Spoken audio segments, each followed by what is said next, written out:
Hello everyone. Last video में हमने mechanics के टॉपिक गैलीलियन ट्रांसफॉर्मेशन को स्टार्ट किया था और उसमें हमने first point transformation of position को भी स्टार्ट किया था। उसकी फर्स्ट कंडीशन को हमने केस फर्स्ट को हमने पढ़ा था जब मैंने आपको बताया था when both the frames coincide at initial, यानी शुरुआत में हम जिन भी दो फ्रेम्स के बीच में ट्रांसफॉर्मेशन को निकाल रहे हैं वो क्या हो, एक दूसरे को कोइंसाइड करती हो। यानी कि जैसे मान लीजिए एक फ्रेम ये यहाँ बनी हुई है और दूसरी फ्रेम ये हो, तो शुरुआत में दोनों एक के ऊपर एक रखी हुई हो, ठीक है। फिर बाद में टी टाइम के बाद, क्योंकि हमारी इस गैलीलियन ट्रांसफॉर्मेशन में एक फ्रेम स्टेबल है और दूसरी फ्रेम कांस्टेंट वेलोसिटी से मोशन कर रही है, तो जो दूसरी फ्रेम है वो टी टाइम बाद यहाँ पर पहुँच जाती है, ठीक है। आज हम इसके सेकंड केस को स्टडी करेंगे। उसमें फर्स्ट केस में हमने इस इक्वेशन को बनाया था, ओके। आज हम अपने सेकंड केस को स्टडी करेंगे when both the frames does not coincide at initial, यानी कि शुरुआत में दोनों फ्रेम संपाती नहीं है। तो इस कंडीशन को हम ऐसे समझेंगे, मान लेते हैं ये हमारी एस फ्रेम है जो कि स्टेबल है, कांस्टेंट है, मोशन नहीं कर रही है, और जो हमारी दूसरी फ्रेम है, ओके, ये जो हमारी दूसरी फ्रेम है ये इसके ऊपर ना होकर के पहले से इससे किसी डिस्टेंस पर है, ओके, किसी डिस्प्लेसमेंट या किसी डिस्टेंस पर पहले से ही क्या है वो रखी हुई है। तो ये हमारी ऑलरेडी इनिशियल पोजीशन हो गई सेकंड फ्रेम एस डैश की, तो इसे हम इसकी इनिशियल पोजीशन मान लेते हैं, इसलिए इसको हम लिख लेते हैं एस डैश नॉट, ओके। अब हम मानते हैं कि शुरुआत में जब हम ऑब्जर्वेशन को करना शुरू कर रहे हैं t इज़ इक्वल टू 0 पर हमारी फ्रेम यहाँ पर थी। अब क्योंकि ये कांस्टेंट वेलोसिटी से मोशन कर रही है तो t समय के बाद ये मूव करके यहाँ कहीं पहुँच जाएगी, ओके। शुरुआत में ये यहाँ थी और फिर ये मोशन करके आगे पहुँच जाएगी। तो इसकी जो फाइनल पोजीशन हो गई उसको हम यहाँ मान लेते हैं एस डैश, ओके। अब मैंने आपको कल भी बताया था ये पूरा मोशन इस तरह से होना चाहिए कि तीनों एक्सिस एक दूसरे के क्या रहे, पैरेलल रहे। तो हम बना लेते हैं जेड एक्सिस भी क्या रहे, एक दूसरे के हमेशा पैरेलल रहे, ठीक है। अब ये क्योंकि हमारी एस फ्रेम है तो इसका ओरिजिन हो जाएगा ओ, जो हमारी एस डैश फ्रेम है उसका ओरिजिन हो जाएगा ओ डैश, और इसको हम मान लेते हैं ओ डैश की इनिशियल पोजीशन यानी O dash not.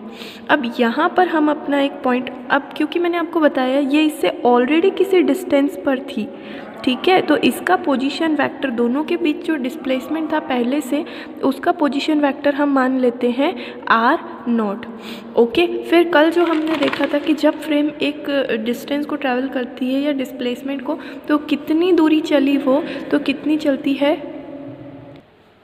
We T distance को कवर करती है। तो इसी तरह से जब हमारी ये फ्रेम यहाँ से यहाँ पर मूव करेगी तो ये कितने डिस्टेंस को कवर कर लेगी, वी टी, ओके। अब मान लेते हैं ये कोई पॉइंट P है, तो जो हमारी S फ्रेम है, यहाँ कहीं मान लेते हैं इस P पॉइंट को, जो हमारी S फ्रेम है उसके रेस्पेक्ट में, यानी भूल जाइए कि ये कोई कंडीशन थी, ओके। तो इस पॉइंट का, ये जो हमारा पॉइंट P है इसका फ्रेम S के रेस्पेक्ट में क्या होगा, पोजीशन वेक्टर OP। तो सीधा हम इसको यहाँ से यहाँ मिला देते हैं, ये हमारा पोजीशन वेक्टर हुआ OP और इसकी वैल्यू कितनी होगी, R वेक्टर, कितनी होगी, R वेक्टर। और अब हम भूल जाते हैं कि हमारे पास ये कोई कंडीशन थी, तो एस डैश फ्रेम के रेस्पेक्ट में इसका पोजीशन वेक्टर कितना हो जाएगा, आर डैश, ओके। तो इन सब की डायरेक्शन किस तरफ है मैं इसको थोड़ा सा क्लियरली यहाँ बना लेती हूँ। ये है हमारा आर नॉट, फिर ये है हमारा वी टी और फिर ये है हमारा आर डैश, ठीक है। और ये जो हमारा पोजीशन वेक्टर है वो है आर। तो यहाँ पर हमारा quadrilateral law of vector addition लगेगा, ये वेक्टर एडिशन का क्वाड्रिलेटरल लॉ है, तो इससे हमें मिलेगा इन तीनों वेक्टर्स का ये क्या है, रिजल्टेंट है। तो यहाँ से हमें एक इक्वेशन मिलेगी, R is equal to R naught plus V T, ये कैपिटल वी है, V T plus R dash, ठीक है। तो यहाँ से हमें आर डैश की वैल्यू क्या मिलेगी, ये दोनों टर्म्स पॉजिटिव है, यहाँ इस तरफ क्या आ जाएगी, नेगेटिव में, तो हमें मिलेगा R minus R naught minus V T, okay. तो इसको मैं ऐसे भी लिख सकती हूँ, R minus R naught minus V T, ये है हमारा केस जब दोनों ही फ्रेम्स ऑलरेडी शुरुआत में एक दूसरे से किसी पर्टिकुलर डिस्टेंस r0 पर रखी हुई हो। ओके, कल जो हमने केस पढ़ा था वो एक्चुअली इसी का ही स्पेशल केस होता है कि अगर ये दोनों एक दूसरे से स्टार्टिंग में किसी डिस्टेंस पर नहीं रखी हुई है तो ये जो हमारी r0 की वैल्यू होगी वो क्या हो जाएगी, 0 हो जाएगी। तब हमारे पास बनेगा r' = r माइनस vt, और ये वही इक्वेशन है जो हमने कल कैलकुलेट की थी। ओके, तो हमारा अब नेक्स्ट पॉइंट है सेकंड पॉइंट। कल हमने फर्स्ट पॉइंट किया था ट्रांसफॉर्मेशन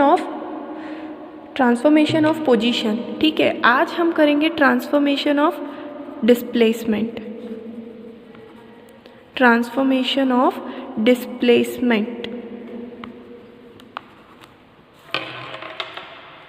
इसके अंदर हम क्या देखेंगे, मान लेते हैं हमारा एक ये है फ्रेम S और एक सेम हमारा वही केस है फ्रेम S'। ठीक है, ये जो फ्रेम है वो v वेलोसिटी से मोशन कर रही है। मान लेते हैं हमारे पास कोई 2 पॉइंट्स है। अब 2 पॉइंट्स के बीच में कितना विस्थापन होगा, कितना डिस्प्लेसमेंट होगा, उसको हमें S फ्रेम में भी निकालना है, S' फ्रेम में भी निकालना है और दोनों के बीच में रिलेशन को डिटरमाइन करना है। तो हम सबसे पहले S फ्रेम में इनके पोजीशन वेक्टर बनाते हैं। इसका ओरिजिन हो गया O और इसका ओरिजिन हो गया O'। तो इस पॉइंट को हम P मान लेते, इसको Q मान लेते। तो P पॉइंट का पोजीशन वेक्टर क्या हो जाएगा, यहाँ से यहाँ तक r1, और Q पॉइंट का पोजीशन वेक्टर क्या हो जाएगा, यहाँ से यहाँ तक r2। ठीक है, तो इनके बीच में विस्थापन कितना होगा, इनके बीच में विस्थापन होगा मान लेते हैं d। तो d की वैल्यू क्या होगी, जब 2 वेक्टर इस तरह से हो कि उनकी दोनों की टेल मिली हुई हो, और जब आप इसका ये वेक्टर बनाते हैं तो ट्राइंगल लॉ से ये क्या होता है, इसमें से इसके डिफरेंस के बराबर, यानी इन दोनों के डिफरेंस के बराबर होता है या सब्ट्रैक्शन के बराबर होता है। तो क्या हो जाएगा, r2 माइनस r1। ये क्या होगा, ये हमारी इक्वेशन नंबर 1। ये हो गया फ्रेम S के रेस्पेक्ट में। इसी तरह से अगर हम इसको भूल जाए और फ्रेम S' के रेस्पेक्ट में निकाले तो हमें क्या मिलेगा, इसके ओरिजिन से इसका पोजीशन वेक्टर हो जाएगा r1' और इसके ओरिजिन से Q वाले पॉइंट का ये जो हो जाएगा पोजीशन वेक्टर वो कितना हो जाएगा, r2'। तो अगर इसमें डिस्प्लेसमेंट को मैं d' मानूँ तो d' की वैल्यू क्या मिलेगी मुझे, d' = r2' माइनस r1'। और हमने r' की कल वैल्यू को कैलकुलेट किया था। r' जो होता है r माइनस vt के बराबर होता है। तो जो हमारा r2' होगा वो क्या होगा, r2 माइनस vt। इसी तरह से जो हमारा r1' होगा वो क्या होगा, r1 माइनस vt। इन दोनों जो हमारी इक्वेशंस है इनको हम हमारी इक्वेशन नंबर 2 में इन वैल्यूज़ को क्या करेंगे, अप्लाई करेंगे। तो हमें क्या मिलेगा, d' = r2 की जगह पर हमें ये वैल्यू पुट करनी है, r2 minus vt, minus r1' की जगह पर मुझे ये वैल्यू पुट करनी है, r1 माइनस vt। जब मैं इसको सॉल्व करूँगी तो क्या बनेगा, r2 minus vt minus r1, minus minus क्या हो जाएगा, प्लस vt। vt से vt क्या हो जाएगा, कैंसल आउट हो जाएगा और हमें मिलेगा d' = r2 minus r1। Okay, ये जो r2 माइनस r1 है इसकी वैल्यू को हम पहले कैलकुलेट कर चुके हैं इक्वेशन नंबर 1 में।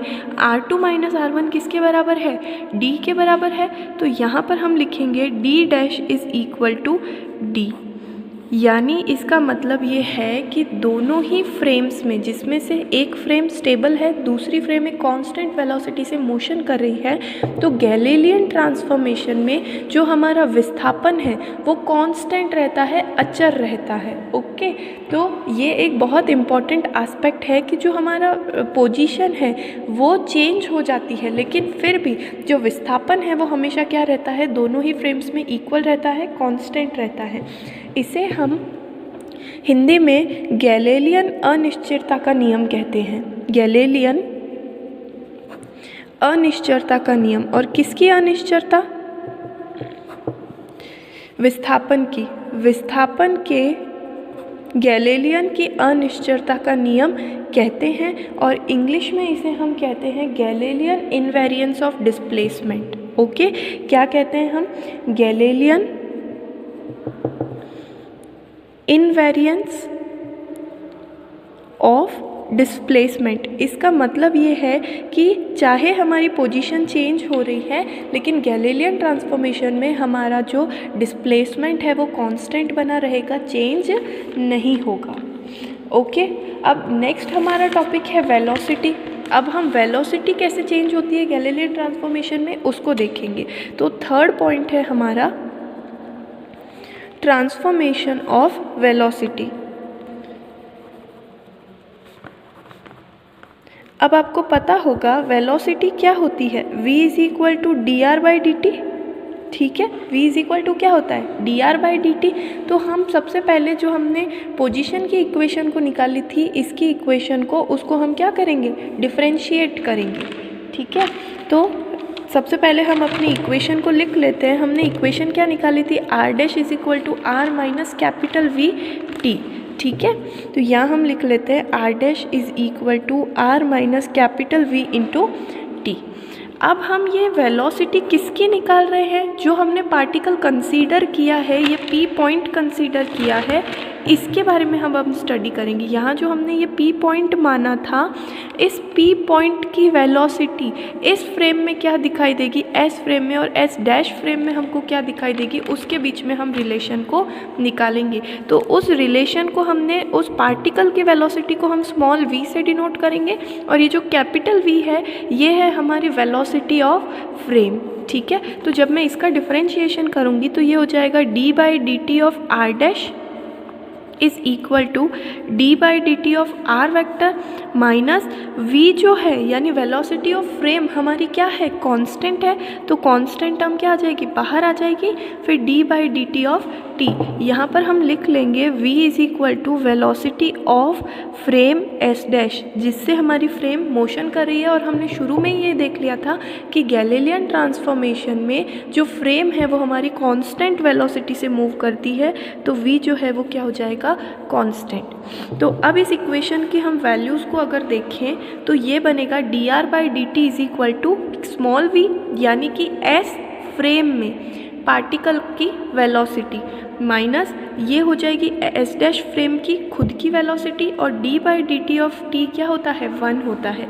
अब बात रही इस साइड की, LHS की, तो इसमें क्या होगा, मैं आपको यहाँ पर साइड में समझाती हूँ। D are dash upon D t दे रखा है। अब क्योंकि हमने पहले से ही इस चीज़ को क्लियर कर लिया है कि गैलीलियन ट्रांसफॉर्मेशन में दोनों ही फ्रेम्स में टाइम जो है उसमें कोई चेंज नहीं होगा, यानी जो टाइम आपको T फ्रेम में अनुभव होगा, S फ्रेम में अनुभव होगा, वही टाइम आपको S डैश फ्रेम में भी अनुभव होगा।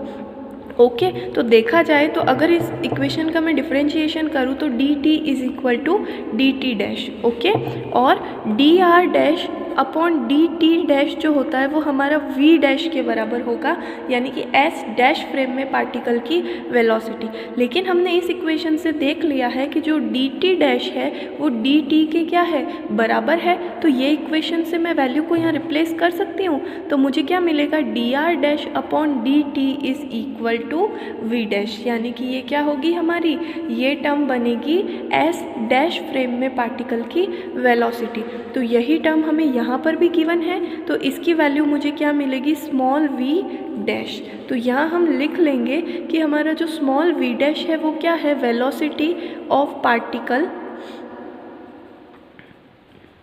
इन फ्रेम एस डैश, और स्मॉल v क्या हो जाएगा, वेलोसिटी ऑफ पार्टिकल या कण का वेग इन फ्रेम s। ओके, और जो कैपिटल V है वो हमारा क्या है, फ्रेम की खुद की velocity, velocity of frame s dash. Okay, तो ये हमारा जो ट्रांसफॉर्मेशन है ये किसका ट्रांसफॉर्मेशन है, वेलोसिटी का ट्रांसफॉर्मेशन, यानी कि वेग का रूपांतरण। ठीक है, इसी तरह से आज का लास्ट टॉपिक हम एक और कर लेते हैं, एक्सीलरेशन, ट्रांसफॉर्मेशन ऑफ एक्सीलरेशन, यानी कि त्वरण का रूपांतरण। तो इसमें हम क्या करेंगे, हम त्वरण क्या होता है, acceleration a is equal to dv/dt, यानी जो वेलोसिटी है उसको डिफ्रेंशिएट कर दे तो हमें क्या मिल जाता है, एक्सीलरेशन मिलता है। तो हम इस इक्वेशन को लिख करके इसका क्या कर लेंगे, डिफ्रेंशिएशन कर लेंगे। ओके, तो इसका t के रेस्पेक्ट में मैं डिफ्रेंशिएशन करूँगी तो क्या बनेगा। अब क्योंकि आपको पता है कि ये जो वेलोसिटी है फ्रेम की, जो हमारी फ्रेम है वो कांस्टेंट वेलोसिटी से मोशन कर रही है, तो जो फ्रेम की वेलोसिटी है वो कांस्टेंट है, और कांस्टेंट का डिफरेंशिएशन क्या होता है, कांस्टेंट का डिफरेंशिएशन होता है 0। तो ये पूरी टर्म हमारी क्या हो जाएगी, 0। तो हमारे पास जो टर्म बची वो क्या बची, हमारे पास ये टर्म बची, dv'/dt is equal to dv/dt। अब मैंने आपको पिछले बार में भी बताया था डिस्प्लेसमेंट में कि अभी ये वेलोसिटी वाले में भी मैंने आपको बताया था dt' जो होता है वो किसके बराबर होता है, dt के बराबर होता है, और dv'/dt' किसके बराबर होगा, a' के बराबर होगा। लेकिन क्योंकि dt' जो है वो dt के बराबर है, तो यहाँ से मुझे मिलेगा dv'/dt is equal to a', यानी ये क्या है, s' फ्रेम में पार्टिकल का त्वरण या पार्टिकल का एक्सीलरेशन। तो इसकी वैल्यू मुझे क्या मिली, यहाँ से इसकी वैल्यू मुझे मिली a', और ये चीज़ किसके बराबर है, वेलोसिटी का डिफरेंशिएशन किसके बराबर होता है, यहाँ पर देख लेते हैं हम, वेलोसिटी का डिफरेंशिएशन किसके बराबर होता है, एक्सीलरेशन के बराबर होता है। तो यहाँ पर हमारा dv/dt क्या हो जाएगा, a। अब यहाँ पर हम देख लेते हैं a क्या होगा, acceleration of particle in frame s, और a' क्या हो जाएगा, acceleration of particle in frame s'। अब यहाँ पर भी हमें क्या मिल रहा है, a' is equal to a। जैसा हमें डिस्प्लेसमेंट में मिला था एग्जैक्टली वैसा ही केस मिल रहा है। तो इसको हम क्या बोलेंगे, गैलीलियन के त्वरण निश्चरता का नियम, गैलीलियन की त्वरण निश्चरता का नियम, यानी इसको भी हम ऐसे ही लिखेंगे कि गैलीलियन ट्रांसफॉर्मेशन में चाहे पदार्थ की या जो हमारा पॉइंट है या पार्टिकल है उसकी स्थिति परिवर्तित होती है, वेग भी परिवर्तित होता है, लेकिन जो त्वरण है वो दोनों ही फ्रेम्स में क्या रहता है, कांस्टेंट रहता है, या जो त्वरण है वो क्या बना रहता है, नियत बना रहता है। ओके, इसी तरह से इसको इंग्लिश में हम क्या बोलेंगे, इसको इंग्लिश में हम बोलेंगे Galilean invariance of acceleration, Galilean invariance of acceleration, यानी कि जो एक्सीलरेशन है वो कभी भी वेरी नहीं होगा। वेरी होने का मतलब होता है चेंज होना, तो यहाँ पर इनवेरिएंस है, यानी कि हमारा जो एक्सीलरेशन है वो गैलीलियन ट्रांसफॉर्मेशन में चेंज नहीं होगा। ठीक है, तो अभी तक हमने क्या क्या सीखा, गैलीलियन ट्रांसफॉर्मेशन में पोजीशन के लिए ट्रांसफॉर्मेशन, जिसमें हमने दो केस देखे थे। पहला, जब दोनों फ्रेम्स एक दूसरे को क्या करती हो, कोइंसाइड करती हो। दूसरा केस, जब दोनों फ्रेम ऑलरेडी किसी डिस्टेंस पर प्रेजेंट हो। ठीक है, फिर सेकंड पॉइंट हमने देखा ट्रांसफॉर्मेशन ऑफ डिस्प्लेसमेंट, यानी विस्थापन का, जिसकी वैल्यू भी क्या आई थी, कांस्टेंट आई थी, यानी कि वो वेरी नहीं होता, इनवेरिएंस। उसके बाद हमने देखा था ट्रांसफॉर्मेशन ऑफ वेलोसिटी, और लास्ट पॉइंट में हमने देखा ट्रांसफॉर्मेशन ऑफ एक्सीलरेशन, और जो एक्सीलरेशन का ट्रांसफॉर्मेशन आया था वो भी कैसा आया था, invariance. Okay, I hope you understand.